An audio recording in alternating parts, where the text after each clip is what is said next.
mandhap dhateng sedaya para pendherekipun. Pramila dipun ngabekteni niatipun dipun suni berkat sapangatipun. Mugi-mugi nyapangati panjenenganipun Bapak Lurah Dalasan warga masyarakat Kalurahan Grisekar satemah ayom ayem tata titilan tentrem rinten dalu wiwit wedal menika ngantos sak lami-laminipun.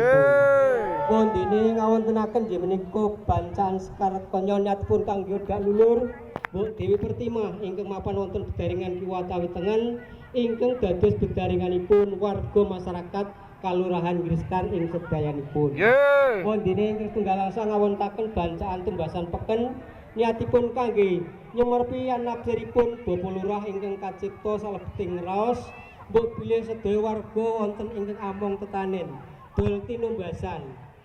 Mugi-mugi kaparingana kemirahaning pangeran wondene wonten kulawarga ingkang wonten pundi panggenanipun anggenipun ngupaya sandang tedha pinaka nyadong rejekining Gusti Allah ingkang utami kaparingana kawilujengan kesehatan pun katambahana rejeki ingkang halal ingkang kathah berkah satemah kenging kangge ngajengaken anggenipun DDP dumateng ngarsa dalem Gusti Allah wiwit wekdal menika ngantos sak lami-laminipun.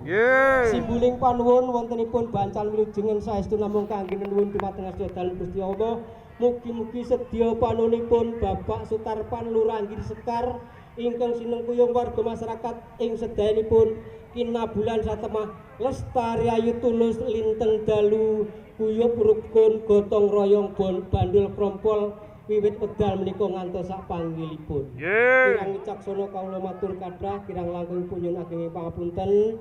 Pungkasaning atur kula billahi taufiq wal hidayah. Assalamualaikum warahmatullahi wabarakatuh. Waalaikumsalam.